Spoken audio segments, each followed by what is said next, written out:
A very special welcome to you. Yes, you. And you also, wherever it is that you're listening in from.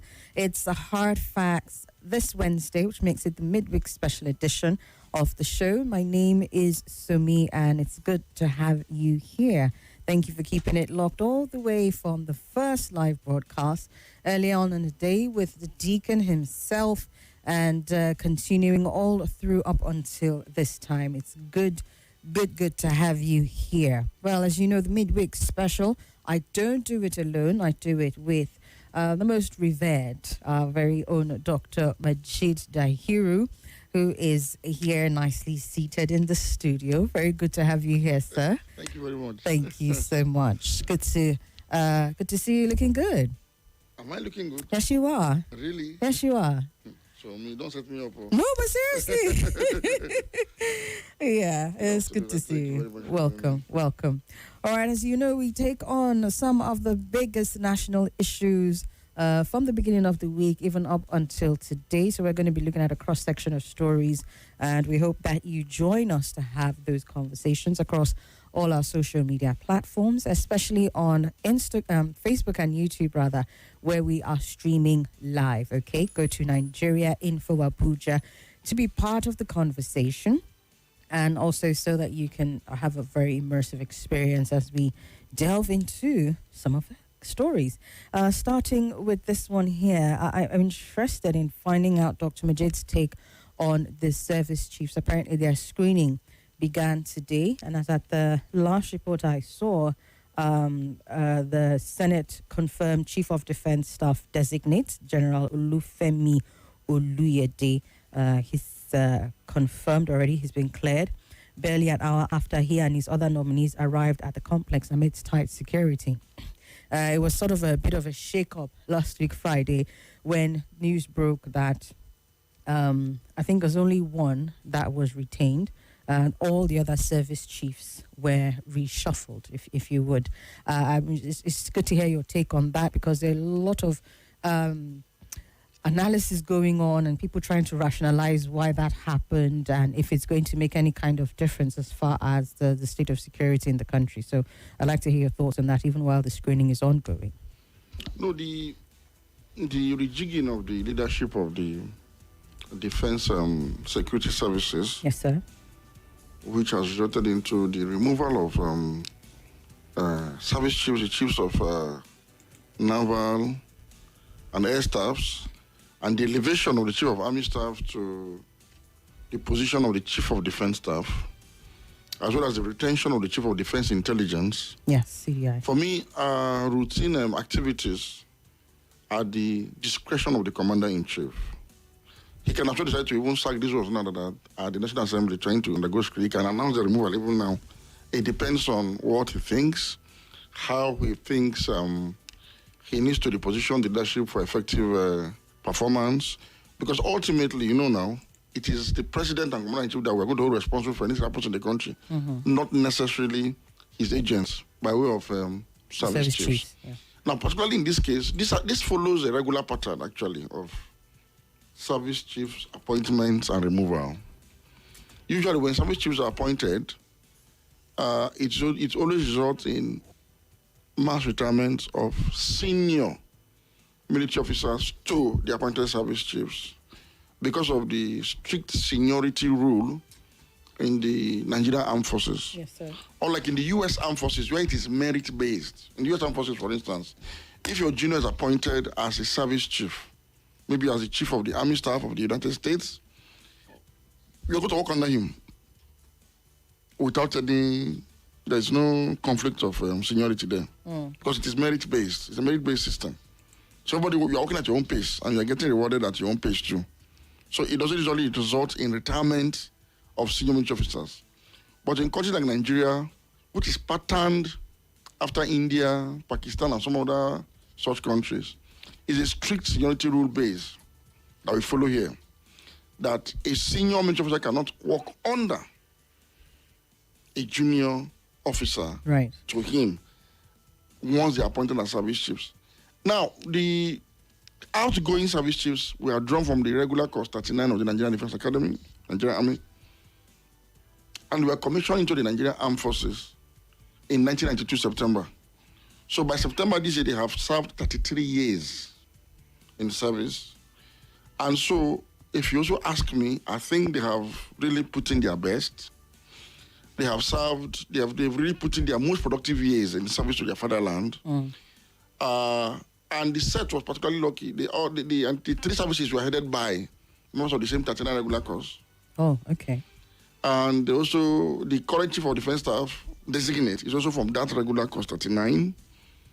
And most of them, or let me just say many of them rather, who had steady career progression have spent between 6 and 5 years as major generals, on the rank of major general. So they've had a fulfilled career, really.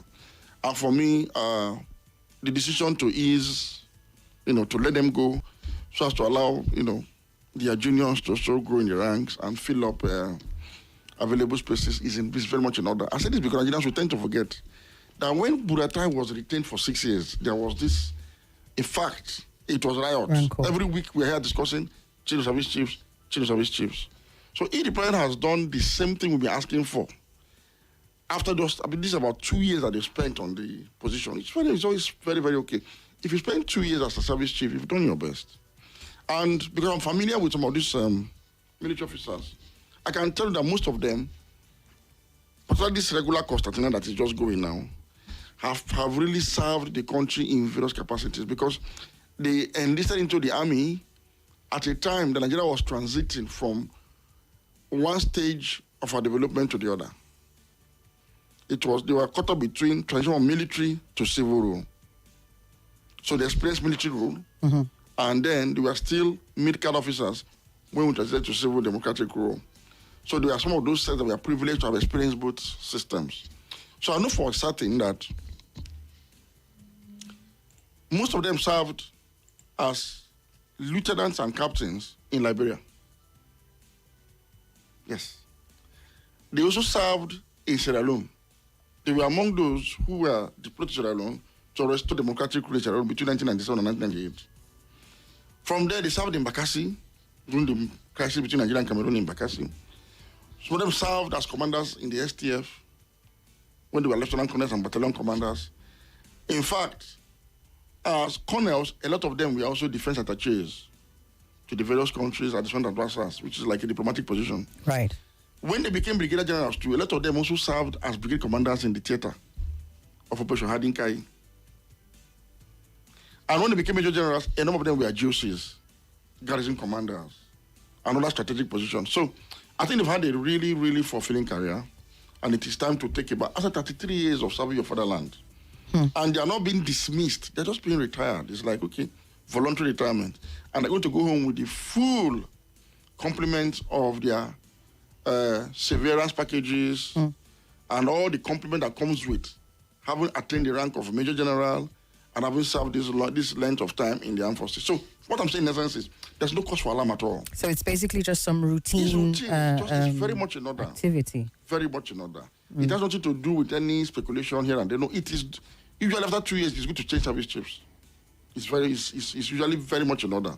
So you inject fresh hands, fresh ideas, and allow people to grow in their career. So now if you have about 70 or so major generals retiring from the army, because I understand that the current army chief of staff is from course 41, so 40 and 39 are going.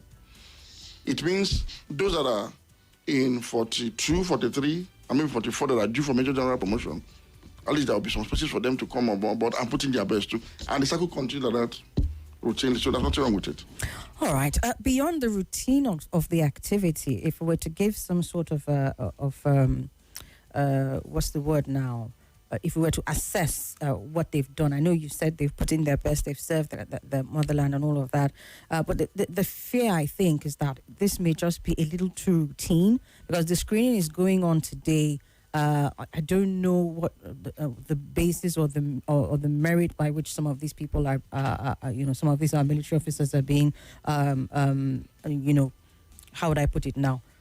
Screened and said, okay, yes, appointed, because we have major security issues in this country. And I don't know whether with the screening and everything, there's anything that Nigerians can expect in terms of a renewed push against insecurity, insurgency, boundary and kidnapping, and everything that we've been plagued with for the past decade or so. Let me know. There's nothing to expect. Nothing at all. I'll tell you why. Now, like I said earlier, this is about career progression. This is about allowing another type of opportunity to also lead when it gets to their turn, essentially. That's all. Now, when an officer of the Nigerian Army or the Nigerian Armed Forces generally, cutting across the three services of Navy, Army, and the Air Force, when you get a certain rank, senior military officer rank, which begins from major, but you have what is called very senior military officer, which begins from colonel, the one they call the redneck. Okay. But then you get to the rank of, before you can get to rank of major general, you must have been found competent, found worthy in both capabilities, integrity, and all that is required to get to what is ordinarily the peak of your career.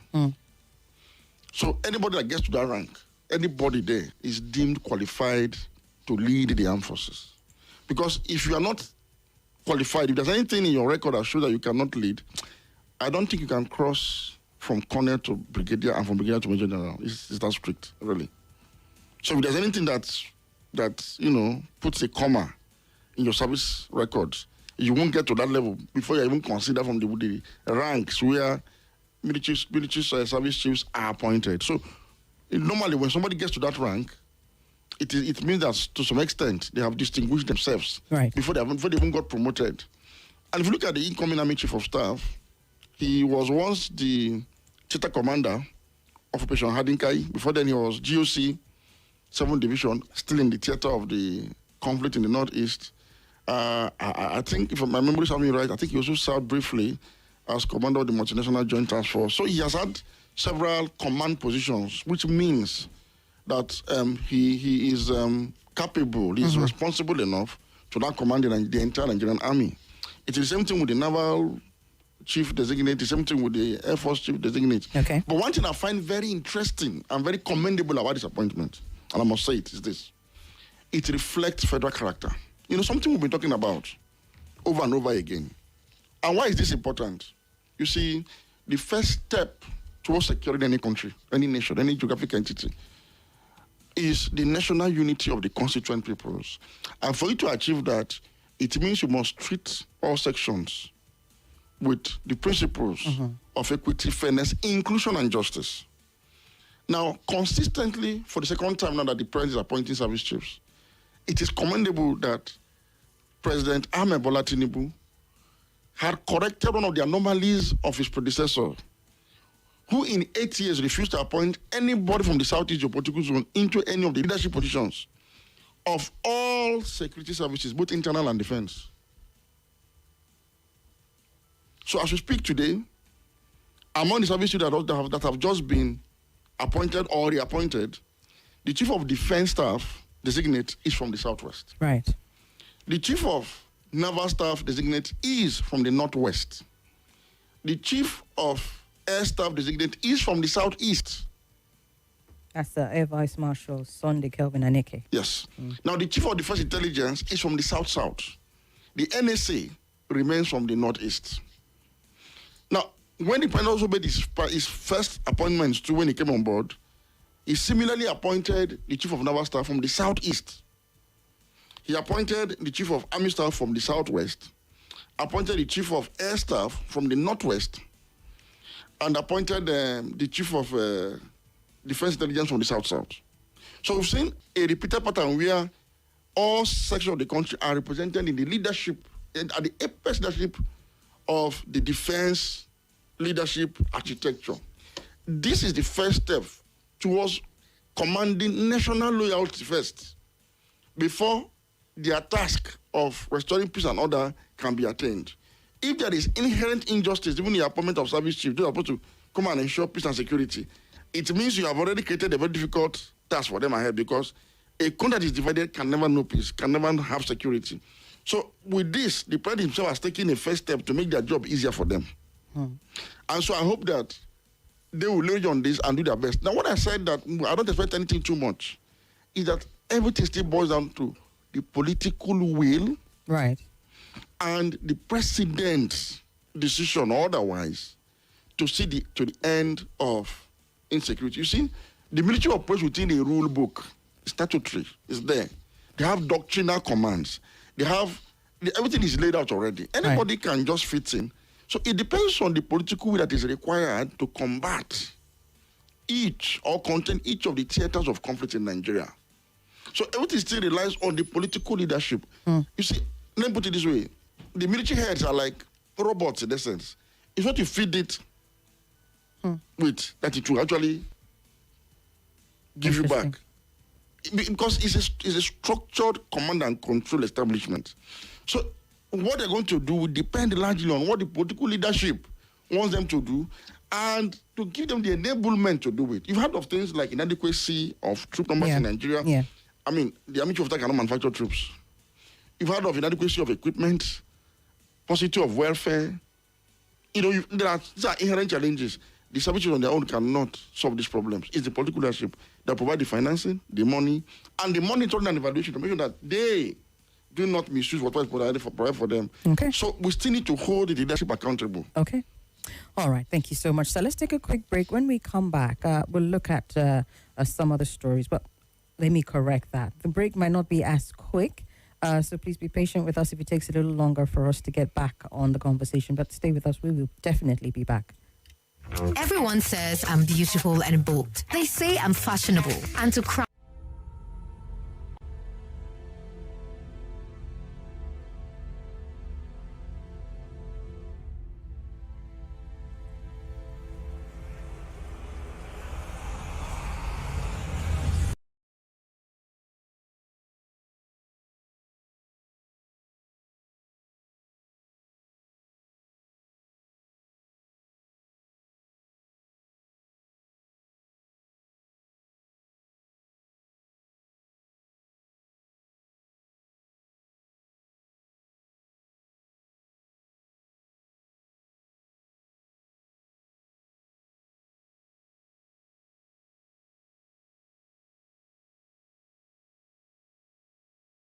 Sports station. This is Nigeria Info.